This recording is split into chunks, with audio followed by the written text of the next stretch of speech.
Hello, my name is Paul Cookson. I'm a poet, and even though I live in Retford, I work all over the country, and particularly at this time of the year, I'll be working in Gainsborough as part of the Go With The Flow Festival, which is a festival happening in your area on Saturday, the 14th of June. Lots of things to do. Look out for details for that. I should be there on that day, and previous to that, I'm visiting several schools. However, because you're watching this, it means I've not been able to visit your school in person. So that's why I'm filming this, so that you can have some poems now to listen to. 5 minutes or so. So it'll be time for your teacher to prepare all their work for the rest of the day, and you can watch me do some poems and perhaps have a go at writing some of your own poems. I'm actually going to tell you how I wrote this first one. And it's a true story, because most of my poems are based on true stories. And I was in a school assembly, and it was a long room with a flat white ceiling. Now the ceiling wasn't very high, probably about, 10 feet high, so it was a flat white ceiling. And halfway through the assembly, I noticed the boys and girls weren't looking at me. They were looking at the ceiling, because they'd seen something that was black on the flat white ceiling. They'd seen something that was black and hairy and scary and had lots of legs. Can you guess what it is? They'd seen a spider. And I'll be honest with you, boys and girls, it was the biggest, hairiest, scariest spider I've ever seen that wasn't in a zoo. And then it started moving, and the kids going, spider, spider. I thought, what's going to happen? There's going to be chaos. But luckily, a teacher noticed what was happening. And she went to the staff room. She came back from the staff room. In one hand, she had a wine glass. I don't know why they have wine glasses in staff rooms. I think it's medical reasons. And the other hand, she had a piece of cardboard.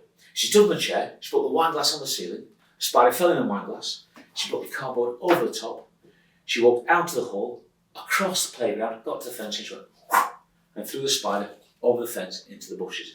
And all the time I'm thinking, do you know what?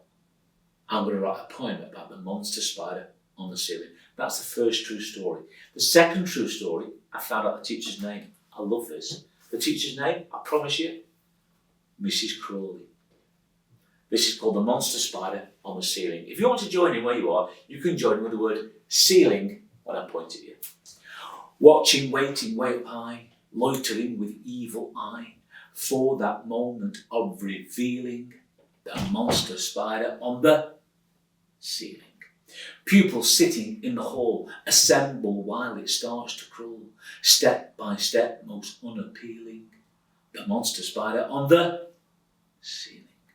Like a dark cloud in the blue, eventually comes into view. There's no hiding or concealing the monster spider on the ceiling. One by one, all realise, with open mouths and wide eyes, pointing, panicking and squealing at the monster spider on the ceiling.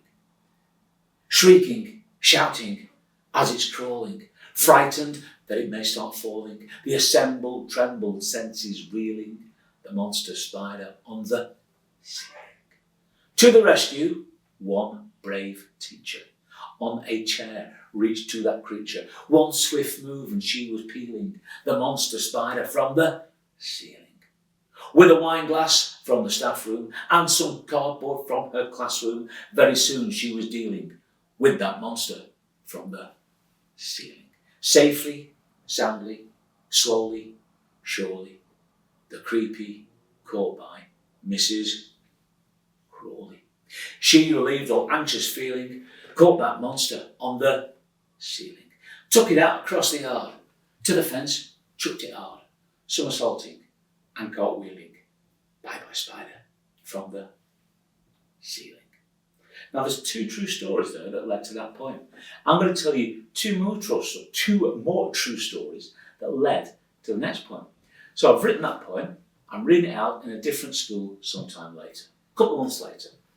And this little girl in a school, she said, she was in year 3, she went, Paul, what type of spider was it? I said, I don't know. And she said these words, she said, was it a tarantulator? Now, obviously, she didn't mean tarantulator, she meant tarantula. But she said, tarantulator. And I thought, that's a great word. It sounds like a robot spider from outer space. So I thought I'll write a poem about a robot spider from outer space called The Tarantulator. So I did. That's the third true story. The fourth true story, and then in the school, I'm reading the poem out. I say, right, imagine your hand is a spider. I say, look out, you all go, Tarantulator. Try that. Look out, Tarantulator. And a little girl at the front, she linked her thumbs together and she went, Tarantulator. So if you link your thumbs together, you've got an 8-legged hand spider and you can scare the person next to you. Or if you're sitting with a teacher, you can scare them and probably wake them up. So have a go at that. Tarantulator. Half alien creature, half machine. Eyes that glow both red and green. Robot spider terminator.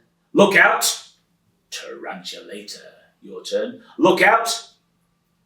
Tarantulator.